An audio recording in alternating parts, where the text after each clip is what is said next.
আমাদের আজকের আলোচনার বিষয় হচ্ছে ভালো মৃত্যু লাভের উপায়। আমাদের আলোচনার বিষয় হচ্ছে ভালো মৃত্যু লাভের উপায়। প্রিয় রামগঞ্জবাসী, যদি আপনারা আমার ভাষা বুঝে থাকেন বলেন আলোচনার বিষয় কি? সবাই কন না ভাই। মৃত্যু ভালো হোক খারাপ হোক, জীবনে মরবেন না, কে কে হাত তোলেন? কাম সাইছে ভাই, ছোট মানুষ বুঝতে পারেন। মরা কি লাগবে? আওয়াজ দিয়ে বলেন মরা লাগবে। আপনি পাঁচতলায় থাকেন আর গাছতলায় থাকেন, আপনি সরকারি দলে থাকেন আর বিরোধী দলে থাকেন, আপনি হাজার কোটি টাকার মালিক হন আর আপনি ওই বটতলায় বসে ভিক্ষা করেন, মরা লাগবেই। কারণ পৃথিবীর সবকিছু ঠেকাইয়ে দেওয়া যায়, মৃত্যুকে ঠেকানো যায় না। আমার আল্লাহ বলেন ইযা জাআ আজালুহুম লা ইস্তাখিরুনা সাআতাও ওয়া লা ইস্তাকদিমুন। মৃত্যু যদি কারোর চলে আসে, মানুষটা যদি আকাশে যেয়ে লুকায় অথবা জমিনের নিচেও লুকায়, এক মিনিট এদিকেও যাবে না ওদিকেও যাবে না, মানুষকে মরা লাগবে। কেননা আল্লাহ বলেছেন কুল্লু নাফসিন যায়িকাতুল মাউত, দুনিয়াতে সবারই মরা লাগবে।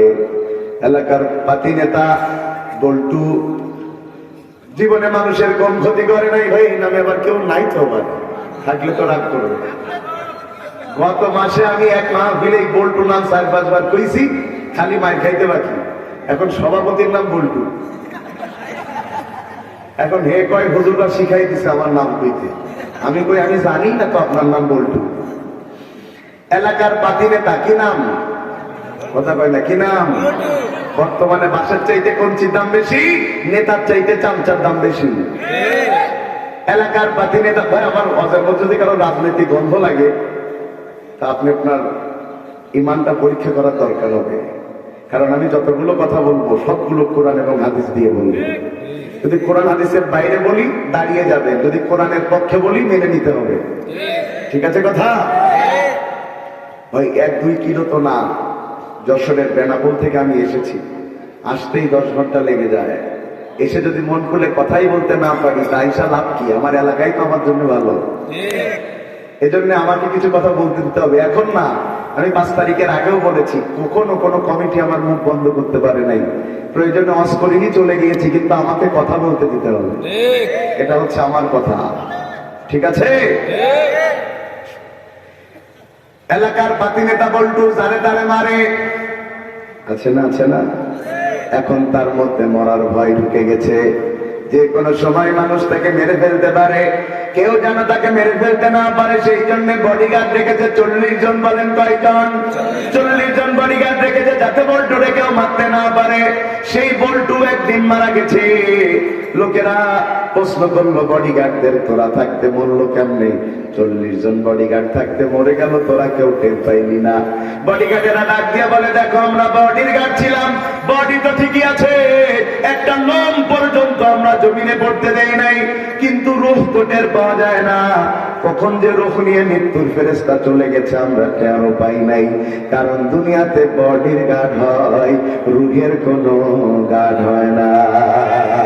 কেননা সুম্মা ইলাইনা তুরজাউন, মানুষকে আজ হোক কাল হোক কার কাছে ফিরে যাওয়া লাগবে? আল্লাহর কাছে ফিরে যাওয়া লাগবে। এজন্য মানুষ যদি ওই আসমানের উপরে লুকায় অথবা 7 তবক জমিনের নিচেও লুকায়, পৃথিবীর কোন মানুষ তার মৃত্যুকে কখনো ঠেকাতে পারবে না। আকাশ দিয়ে প্লেন যায়, আকাশ দিয়ে প্লেন যায় কি যায় না? ওই প্লেনে উঠে যদি আপনাদের রামগঞ্জের কোন যাত্রী মনে করে আকাশের ঠান্ডা বাতাস কেমন লাগে, এই বাতাস খাওয়ার জন্য একটু জানালাটা খুলে দেব, তারা কি জানালা খুলতে দেবে? জানালা তো খুলতে দিবে না। প্লেনে থাকা কর্মচারীরা ওরে ধরে টুস করে জমিনে ফেলে দিবে। ঠিক যেইভাবে সাবেক প্রধানমন্ত্রী ডক্টর ইউনূস আর বেগম খালেদা জিয়াকে টুস করে পদ্মা নদীতে ফেলে দিতে চাইছিল। কি বলেন আপনারা? খালি ফেলে দিতে চাই নাই, কয় চুমা পর তুলবো। হাই হাই, টুস করে ফেলে দিবে। কেন ফেলে দিবে? কারণ প্লেনে যদি বাতাস ঢুকে কোন প্লেন আর চলতে পারে না, ব্যালেন্স হারায় ফেলে, ক্রাশ হয়ে যায়, যাত্রীও মারা যায়, পাইলটও মারা যায়। তার মানে আমরা নিশ্চিত হলাম প্লেনের মধ্যে কোনো বাতাস ঢুকতে পারে না। কথা ঠিক। ওই প্লেনের মধ্যে উঠে বসেছেন কোটি টাকার মালিক আব্দুল মতিন সাহেব। বিজনেস ক্লাসে তিনি টিকিট করেছেন, ওঠার পরে এয়ার হোস্টেস থেকে চেয়ে এক গ্লাস লেমন জুস পান করেছেন, ক্লান্ত শরীর নিয়ে মাথাটা এড়িয়ে দিয়েছেন তিনি তার সিটে। কিছুক্ষণ পরে মানুষটার কোনো নড়াচড়া নাই, কেউ বলে মরে গিয়েছে, কেউ বলে মরে নাই। তার পালস পরীক্ষা করে দেখে কোনো স্পন্দন নাই, নাকের কাছে আঙ্গুল নিয়েছে, দেখে কোনো নিঃশ্বাস নাই। লোকেরা নিশ্চিত হয়েছে আব্দুল মতিন সাহেব আর দুনিয়াতে বেঁচে নাই। আপনাদের কাছে আমার প্রশ্ন, যে প্লেনের মধ্যে বাতাস ঢুকতে পারে না, ওই প্লেনের মধ্যে পৃথিবীর চাইতে বড় দেহের মালাকুল মউত ঢুকলো কেমনে? তার মানে বোঝা যায় বান্দা যদি সবচাইতে সুরক্ষিত দুর্গার মধ্যেও থাকে, দুর্গের মধ্যেও থাকে, তারপরেও চিরকাল সে পৃথিবীতে বেঁচে থাকতে পারবে।